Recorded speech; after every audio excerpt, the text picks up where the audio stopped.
Salam sejahtera bagi kita semua, Namo Buddhaya. Saudara-saudari sedama, sampai hari ini banyak sekali orang masih kepo mengenai hidup dan nasibnya. Sehingga ketika bertemu dengan orang-orang pintar, atau barangkali bahkan ketemu dengan anggota sangga, selalu menanyakan nasibnya, minta diramalkan nasibnya, minta kuamnya. Hari ini saya ingin bicara mengenai kuamnya. Meramal nasib itu ada dua jenis, dari yang sistemnya adalah hitungan atau rumus, dan satu lagi memang memiliki kemampuan untuk menerawang atau meneropong. Nah, kita akan bicara mengenai yang rumus terlebih dahulu. Rumus ini pun ada banyak macam. Mana yang akurat, mana yang tidak akurat, tentu itu tidak ada yang tahu. Maka ketika Anda melakukan ramalan, Anda menemukan seseorang yang mampu meramal dengan rumus itu akurat atau tidak akurat, itu juga kembali kepada karma Anda. Kalau Anda memiliki karma baik, Anda mampu bertemu dengan seseorang yang memang memiliki keterampilan ramalan, yang mampu memang rumusnya itu akurat. Tetapi kalau karma Anda pun buruk, tentu Anda akan menemukan yang rumusnya mungkin tidak akurat, alias abal-abal. Nah, jadi sebenarnya meramal seperti ini pun tidak penting, karena segala sesuatu itu tergantung apa yang kita lakukan. Nah, ini yang sistem ramalan yang ada rumusnya. Apalagi yang bukan sistem ramalan, yang bukan sistem rumus. Barangkali yang sistem kesurupan atau sistem terawangan. Dari mana Anda bisa tahu bahwa orang pintar ini memang benar-benar cun? Anda hanya sekedar percaya ketika dia mengatakan ini dan itu, mungkin ngomongnya meyakinkan. Dari mana Anda tahu? Pernah satu hari ada umat di Jakarta yang memang sangat hobi pergi ke tempat orang-orang pintar, dan dia sangat percaya, sehingga akhirnya ketika mendengarkan dhamma, kemudian mendengarkan orang pintar yang kemudian tidak sinkron, akhirnya jadi galau dia. Akhirnya suatu hari orang ini berjumpa dengan saya, dan saya bilang sama dia, nanti kapan-kapan kalau Anda mau ke tempat orang pintar, coba Anda tulis nama saya, nama asli saya ini kan seorang bikuni, tapi jangan bilang kalau saya ini bikuni. Anda tanya aja, ini teman saya ini cari jodoh kok nggak ketemu-ketemu, ada solusi nggak? Kalau sampai dia tahu saya seorang bikuni, berarti orang ini lumayan cun, saya bilang gitu, Anda boleh korek, saya bilang begitu. Nah, rupanya dari satu orang pintar yang lain, dia kelilingi kemana-mana, dia baru menemukan satu saja yang memang bisa melihat. Jadi ketika disodorkan nama saya dan dia bilang bahwa ini adalah teman saya, kenapa teman saya ini nggak dapat jodoh, langsung paranormal itu mengatakan, loh orang ini biksuni, mana mungkin menikah. Nah, jadi coba Anda bayangkan, dari sekian banyak paranormal yang dia temui, rupanya hanya satu yang betul. Nah, dari sini sebenarnya sebagai umat Buddha, sebagai murid Sang Buddha, tentu kita harus melatih kebijaksanaan kita.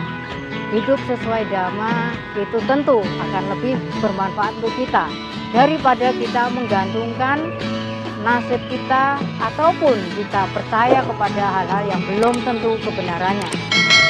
Baiklah, semoga Anda dengan semakin hari semakin belajar dhamma, menambah wawasan dan kebijaksanaan Anda, dan Anda juga semakin kokoh dalam melaksanakan dharma. Saya berharap agar umat-umat Buddha ini tidak mudah percaya dengan tahayul-tahayul ataupun ramal-ramal nasib. Semoga Anda pun dari hari ke hari makin kokoh dalam melaksanakan sila. Itu akan menjadi keberuntungan dan akan membuat nasib baik untuk Anda. Ketika Anda kokoh melaksanakan sila dan dhamma, maka keberuntungan akan selalu menyertai Anda. Semoga apa yang saya sampaikan ini dapat bermanfaat, dan semoga semua makhluk bebas dari penderitaan dan hidup berbahagia. Salam sejahtera bagi kita semua. Namo Buddhaya. Sahabat-sahabat Sanghamita, saya ingin bercerita sesuatu. Suatu hari saya kedatangan seorang tamu. Tamu ini bercerita bahwa 2 tahun yang lalu dia mengalami satu keterpurukan, yaitu ayahnya meninggal. Dan setelah ayahnya meninggal, dia ini karena depresi lalu pergi untuk retret kemana-mana. Dan dari situlah dia mengenal agama Buddha gara-gara ikut retret. Nah, seperti biasanya orang-orang yang baru mengenal agama Buddha, biasanya anjurannya adalah untuk selalu berdana, karena berdana adalah hal yang paling mudah dan paling gampang untuk kita lakukan. Sehingga karena dorongan untuk banyak melakukan karma-karma baik agar secepatnya nasibnya berubah menjadi baik, ya, dia akhirnya sibuk untuk berdana.